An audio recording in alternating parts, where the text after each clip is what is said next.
And hello everyone, my name's Aaron. Thanks for joining me today. We're going to talk a little bit about the Warhammer 40k decks. Just going to talk about my experience with Warhammer.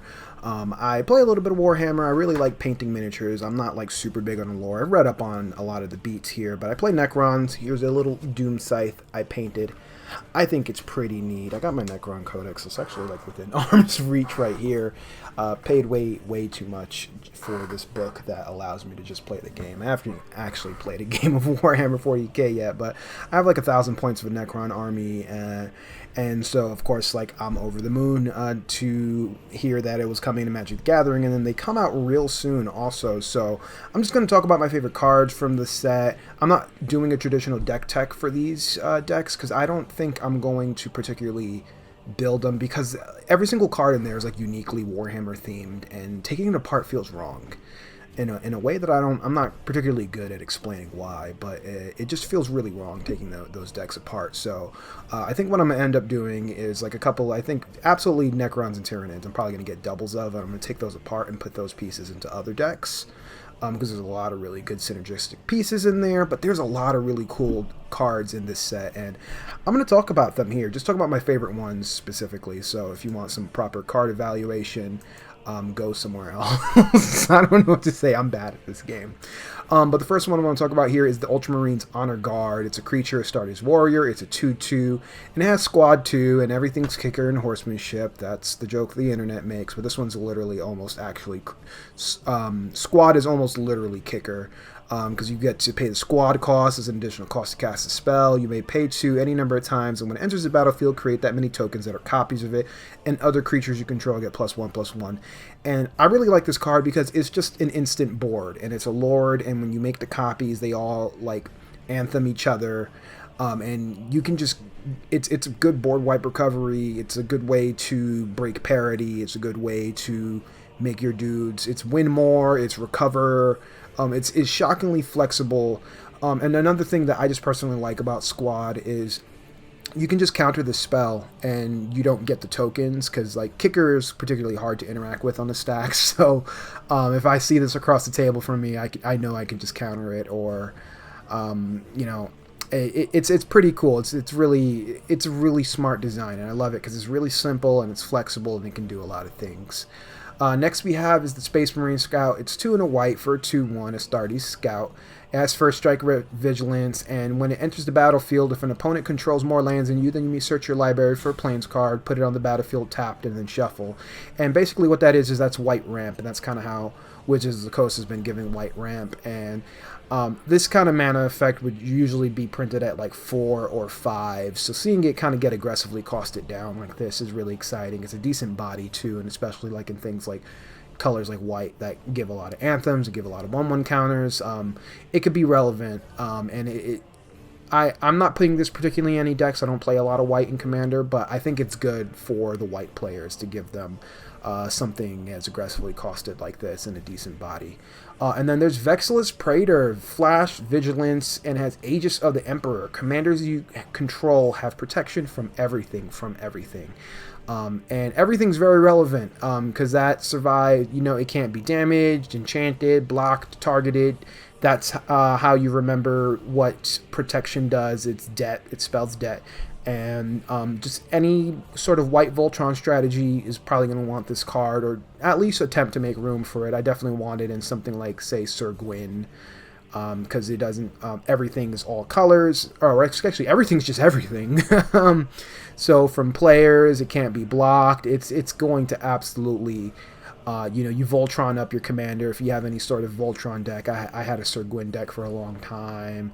I have a Sigarda Host of Herons deck right now that's just absolutely going in. That's Voltron as well. So you just load it up, and then it has protection from everything, and then you just clear the board, and they have to take care of the Vexillus Praetor. And also just like the lore of the Custodes, like being the one to protect your commander and being the super massive protector of your commander. That's a pretty good flavor win. We're going to move on to blue now. So we have Lord of Change. It's 7 mana value, flying, ward 3, and when it enters the battlefield, draw 3 cards. And it's a 6/6, and it's like, we have Mull Drifter and effects like that we can abuse. But the thing I like about this is it has a little bit of evasion. Because that Ward 3 is always going to be relevant because people have to hold up mana and kind of pay a tax if they want to remove this thing. So it's a good target. I'm definitely going to make room for it in my Scarab God deck because that deck wants to reanimate stuff and it absolutely does not want to pay high mana values for a lot of stuff. Maybe I'll share that deck on this channel one of these days. But this is just a great way of getting a big body and getting a way to just draw cards and Salt in Half from the new unset that was just spoiled. Absolutely gonna, like, my mind immediately was like, I want to saw this thing in half and then make 2 of them and they become 3/3s and you draw more cards. So it's Muldrifter with a better body and a reasonable cost, and also has evasion, and that's exciting to me. And now we have Gene Stealer Locust. It's a Tyrannid human, and whenever a creature attacks you, it gets -1 to -0 until end of turn, and then whenever a creature attacks one of your opponents, it gets +0/+1 until end of turn. So I really like these kind of cutesy effects that just, even if it's for one turn around the table, it just kind of convinces people to point their creatures somewhere else. So if they're trying to attack you and you just kind of kindly remind them, like, hey, if that thing swings at me, it's going to get -1 -0 and or something like that. And it's also a good copy target too. So like I have a Coma Cosmos Serpent. I forgot his name. I have a Coma deck that is just all about copying things and copying Coma, and this seems like a thing that I would love to target with something like Rite of Replication and make 5 of these and copy it a bunch of times. That way anyone who wants to swing at me, it's just like, okay, you're just going to get -7, or you can get +7 for swinging it somewhere else and keeping the board and heat off me, even if it's just for a turn. Like, those little numbers add up. And I really like the idea of copying this, because like at face value it's not particularly impressive, but like when you start copying it, that's when it gets exciting. You can saw it in half. Saw in half. I don't think there's room for this in Scarab God. But we also have Reconnaissance Mission. When a creature you control deals combat damage to a player, you may draw a card. So it's curiosity for everyone, except without any sort of damage. So it's limited to combat damage. But I like it. It's a card that encourages people to attack. Like, so much of Commander is just kind of building and no one attacking until the game-winning play happens. So, giving people evasion, finding ways to go through. I've been flirting with the Glenn Voice of Calm deck for a long time. That's one of the Secret Lair Walking Dead commanders. And he kind of has this. He has Skulk, so whenever he deals damage, he draws a card, and then this is another way. You can also cycle this too. So if you were just recovering from a board wipe and you draw this, and you need to get something else, or if you mystical tutor for something and you put it on top of the library and you need to get it right now, just be able to cycle this. I like the flexibility. I like card draw. Everyone likes card draw. And this is an exciting card. It's usually delegated to something like green, the Toski Bearer of Secrets type effect. So it's cool seeing blue get it. And it's definitely something that I'll probably make room for in a couple of other decks. Now we're going to talk about black. So Biotransference is 2 black. Creatures you control are artifacts in addition to their types. The same is true for creature spells you control and creature cards you own that aren't on the battlefield. And whenever you cast an artifact spell, you lose 1 life and create a 2/2 black Necron Warrior artifact creature token. So all of these cards in here, I'm eyeing it for the Megatron deck that I'm brewing right now. And I'll share it at some point for sure, but the thing a lot of the Transformers commanders do is that they care about other artifact creatures, and Biotransference specifically gets around that limitation that a lot of those commanders have, because everything you control becomes an artifact creature. So whatever insanely busted combo you want to do, or even little goofy utility creatures that are just there because they're good, all of a sudden they're artifacts now, and you can synergize that. So definitely all the commanders, all the Transformer commanders that have black in them are definitely probably going to want this. So that way, just turn those real good value pieces into that, and then being able to trigger it with some of their abilities. Then we have Blight Grenade, and it's 5 destroy target creature. All creatures get -3/-3 until end of turn. So this card kind of sucks as a board wipe. In black, you have Toxic Deluge, you have Damnation, you have Meathook Massacre now. You have so many better board wipes, but I like this one. just because of the flavor of throwing a grenade, killing one dude, and then everyone around them gets hit with the splash damage, and I really like that, and that's just and at the end of the day, you're guaranteed to kill one person, and I know the magical Christmas land sort of thing of like, but that -3/-3 is relevant. Like, does it kill the Eldrazi's or the big Avacens on the board? Absolutely not. But like, will it send the Krenko player to the to absolute shadow zone? Yes, and I like that. And then their name is Death. Destroy all non-artifact creatures. Like, this is such a synergistic piece in the Necron deck. It's the flavor win of just one-sided board wipe. Eyeing this for the Megatron deck as well, because he's Marduk colored, and it's going to have a lot, if nothing but artifact creatures, and even if I combo this with biotransference, anything I steal, and I just dawned on me that flavor win of, like, if you steal a creature and you control it and it's not an artifact, biotransference makes it an artifact, and then their name is Death, protects them from the one-sided board wipe, which is incredible. Love it. So now we have the red cards. So we have Noise Marine for 4 and a red. It has Cascade, and when it enters the battlefield, it deals damage equal to the number of spells you've cast this turn to any target. So it's kind of like a grape shot type effect. But it's pretty cool because, at face value, you're going to Cascade. You're going to hit something else off of it. And then remember, Cascade, when you're cascading, it's still on the stack. You resolve the thing that you cascaded into before the thing that originally cast with Cascade. So Noise Marine is almost always going to get 2 at a minimum. But I have a Maelstrom Wanderer deck that I play that's literally almost no interaction. Just every single card in that deck that isn't a land probably says Cascade on it. Or if it's ramp. Those are the only 2 things I have in that deck. So giving me a way to interact with the board in a deck like that just wants to cascade out of his mind. And that deck, like, cascades real hard, so sometimes I can cascade 7-8 times, and when you're dealing, by the time Noise Marine finally resolves and enters the battlefield, like, I easily could have cascaded into 7-8 things in that deck. It's very normal for that. So this is a thing I'm never mad to hit on a cascade. Then once you cast a card with Cascade off a Cascade, then you cascade that as well, and that's just a lot of fun. I love that deck so much. Now we have Bloodthirster for 5 and a red, flying trample, and when Bloodthirster deals combat damage to a player, untap it. After this combat phase, there is an additional combat phase, and Bloodthirster can't attack a player it has already attacked this turn.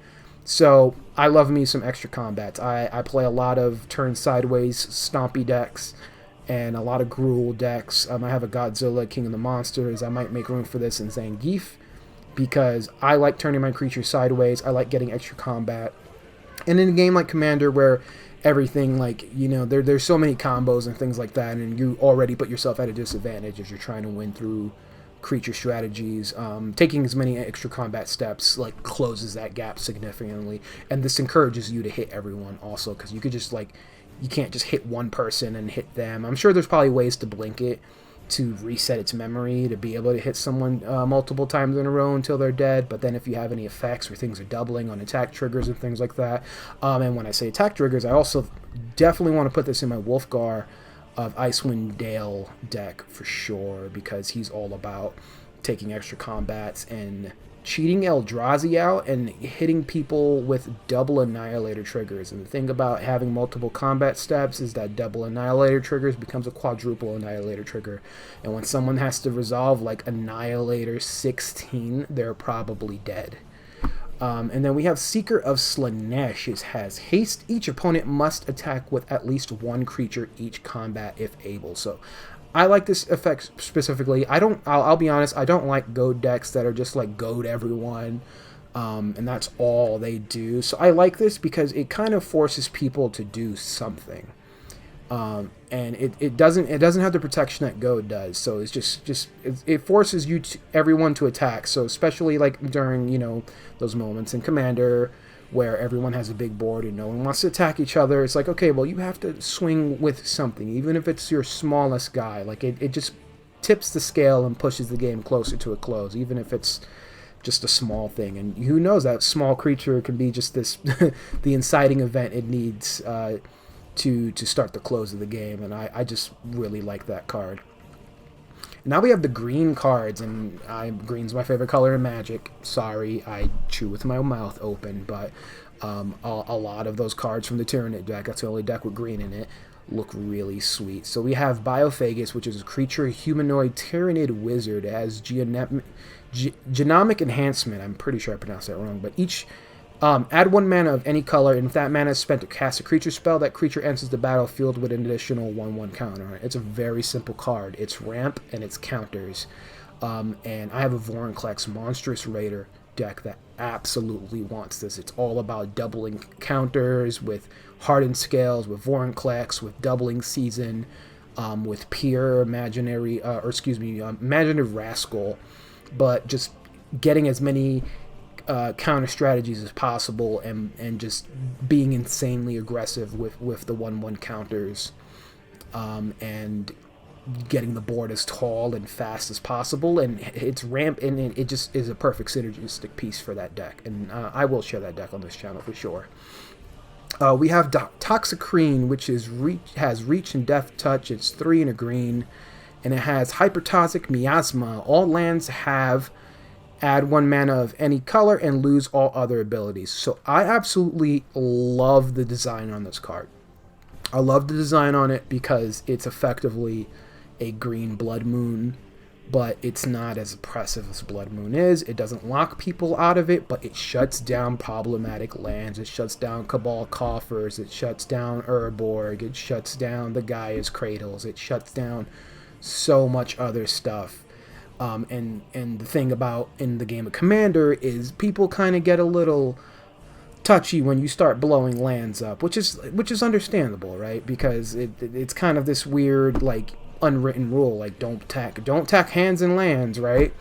But the problem is, like, someone can have a Cabal Coffers and they're tapping for 7-8 mana every turn, and you're like, hey, I gotta blow this land up, and Beast Within, Generous Gift, things like that target lands. But it's such a great way of stopping that, or stopping, like, there's someone I know who plays Strip Mine in a Lord Windgrace deck, and stopping that from doing its disgusting thing.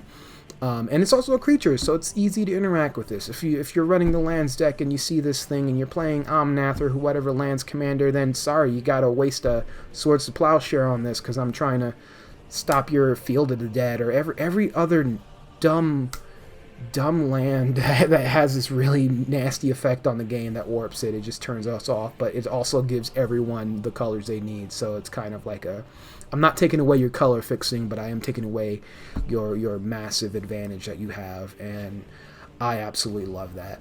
And next we have Nexos. Basic lands you control have tap to add 2 colorless. Spend this mana only on costs that contain X. So I have a Gargos Vicious Watcher deck that's almost all nothing but X spells. I know there's people who play Zexara out there, which is Sultai colors, and that seems nuts in those decks. You can just tap your basics. Also, it encourages you to play basics, right? A lot of people are like, oh, my mana base is 90% of the price of my deck. Like, I love rewarding people for playing basics, because people don't play enough basics. Like I play in play groups that drop Blood Moons, and everyone's like, I'm all, like, I don't know what to do. I'm playing Esper, and a Blood Moon just resolved, and I'm like, well, I have basics. I can still play my deck, so play more basics, people. They're cheap. You want to cut the cost of your deck down, play more basics. And I know people are going to look at my mana bases on Moxfield, and they're like, you don't run that many basics. I'm like, I don't I don't on those decks, but, like, if I'm playing a mono color, I'm absolutely going to have a bunch of basics. Even 2 colors, I probably have, like, maybe 10, 12 basics of each in a dual color deck. And we have Tyrant Guard here, who's X2 in a green for Ravenous. This creature enters the battlefield with X woman counters. If X is 5 or more, draw a card when it enters. So it's a little card draw and a little incentive to spend a little more on it. And, it turns it into a cantrip if you got the mana for it. And you can sacrifice Tyrant Guard. Creatures you control with counters on them gain hexproof and indestructible until end of turn. So this is basically a heroic intervention stable to a dude. And also, on the topic of heroic intervention, that's a mechanic in the Warhammer game. And I, like, when they first announced these sets, that was the first thing I was like, surely there will be a reprint of heroic intervention in these decks. And there isn't. And that's kind of a flavor lose. in my book. But who knows?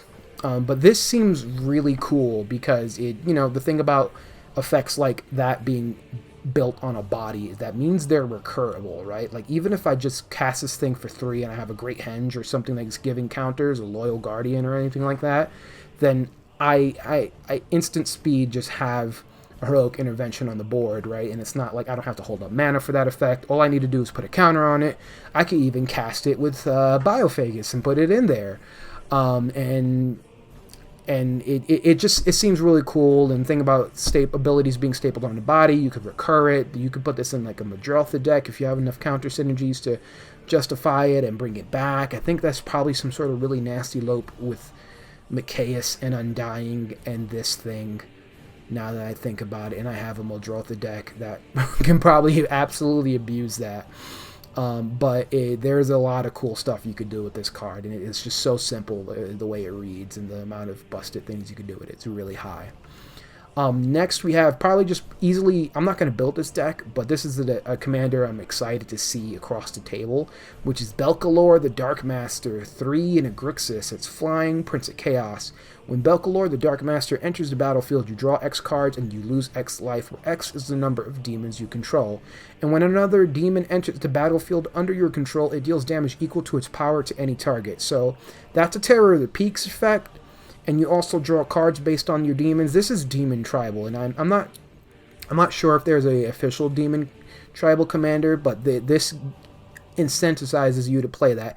And demons are huge in Magic the Gathering. Some of them are absolutely big. I know Gristlebrand is absolutely banned in Commander for obvious reasons, but like demons being 7/7 for 7 is like Ob Nixilis, the not the Tormentor, Unchained is one, or something like that.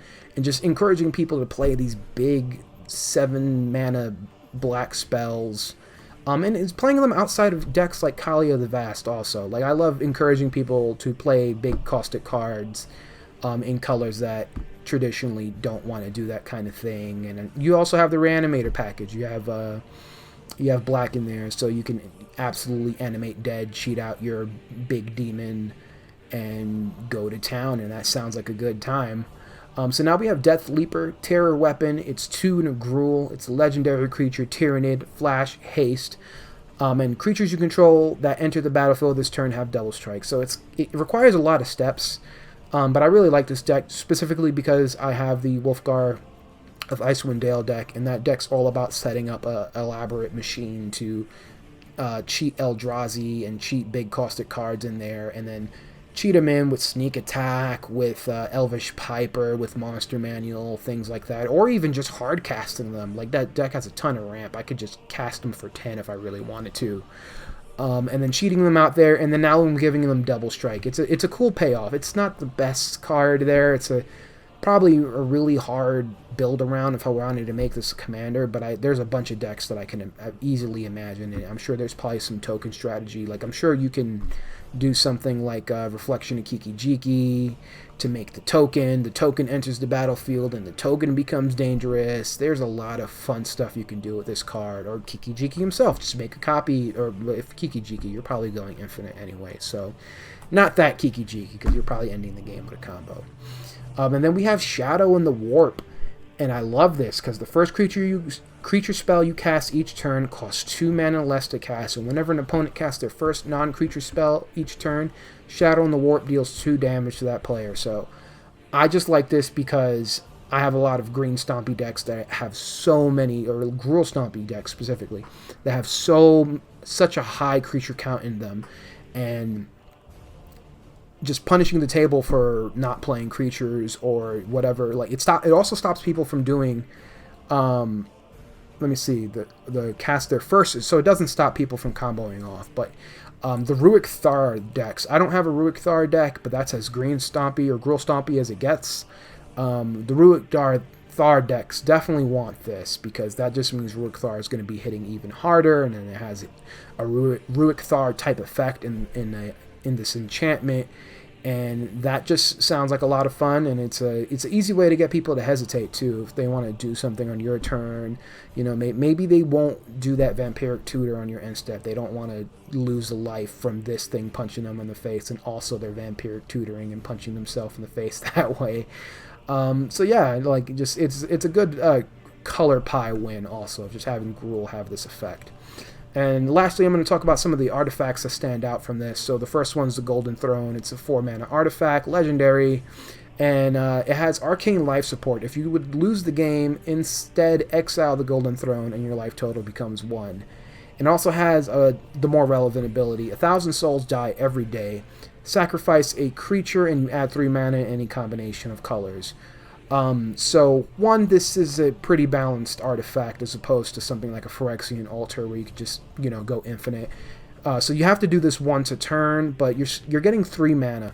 And in any sort of go-wide strategy, like being able to just churn your dudes into 3 mana instantly is a massive deal.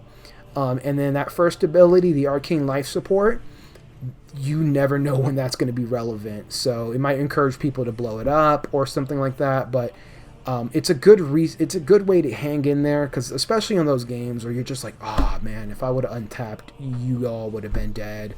This can maybe help you untap, but most of all, it's just a really good sacrifice piece, giving you a lot of mana. 3 mana is a big deal, especially on turn 4, and if you have like a token out, and then like if you untap with this and you're immediately doing 7-8 mana worth of stuff, even if you're playing this on curve, it seems pretty good. I really like Resurrection Orb as well. It's a 2 mana artifact equipment. Equipped creature has lifelink, and whenever equipped creature dies, return that card from the battlefield under its owner's control at the beginning of the next end step, and it has equip 4. Equip 4 is a pretty steep cost, but I really like just giving every single Voltron deck some sort of recursion. Because the Voltron commanders, they know the woes of playing a Voltron commander. You cast your commander, people are like, oh, well, they're playing Voltron, I'm just going to blow it up. Then they cast it again, then they blow it up, and they cast it again, and then it's too expensive. So having an out is definitely a really good thing to have. And especially there's a lot of those, like Sir Gwyn. This is the first idea I thought of this, is in my Sir Gwyn deck, because Sir Gwyn gets blown up to board wipes a lot. And then Sir Gwyn also makes it that it's equipped 0 to other knights. So this is just free, giving them free lifelink and recursion, and there's ways to bust this. And the casting cost is really low and the equip cost is high, and you can probably cheat that. There's a lot of, like, Voltron commanders know there's ways to cheat those costs. You can do that in the Galea Kindler of Hope, I believe she's called, where she's the one where you just play this off the top for 2 mana and then just equip it to her immediately. That seems pretty good. There's a lot of cool stuff you can do with Resurrection Orb, but just giving Voltron commanders just a really fun and effective new toy for them to keep them in the game a little longer. And I appreciate that. And the last card we're going to talk about today is Scepter of Eternal Glory. Everyone's talking about this deck, or this card specifically, because it's 4 mana. It's a mana rock. You can add 1 mana of any color and add 3 mana of any 1 color. Activate only if you control 3 or more lands with the same name. So it's effectively a payoff for people playing a lot of basics, or specifically playing 1 color. But I think you can get away with this in 2 color decks, especially if you run a ton of basics like I do. And especially if you have like a way of consistently fetching them out. All you need is 3, and the moment you have like 3 forests, 3 mountains, or whatever you need, then this thing's tapping, and then it's also not useless until you hit that requirement. So it's like 4 mana for a mana rock, which is objectively bad in the modern speed of Commander, but it's not nothing, and it could turn online, and then once you get that last forest or whatever it is, then this thing's online. Or even if this is in your opening hand and you run like a ton of fetch lands, just start building your board towards it and start fetching whatever the one-sided land you need, and then this thing will fix the other half of your mana. But a lot of these cards are really cool, and I'm really excited to put them in a lot of decks. I'm really excited to play them. Like I mentioned earlier, I'm not really taking these decks apart, so I'm just almost going to immediately just take it out the box and sleeve it, which I almost never do with precons. I always take precons apart or update them. So really excited, and the Warhammer 40k decks just look awesome as like an entire single piece, and I'm really excited to have that experience soon. But tell me what you think. Is there any cards that you think are pretty cool? Anything that I missed? Or anything you want for me to cover or to talk about, to pick my brain about? Just let me know. You can follow me on Twitter. It's at Lobador. I don't know why you would want to do that, but you can. And thank you for watching if you got this far. I really appreciate your support, and I'll be bringing more soon. So thank you guys again for watching, and you all have a good day.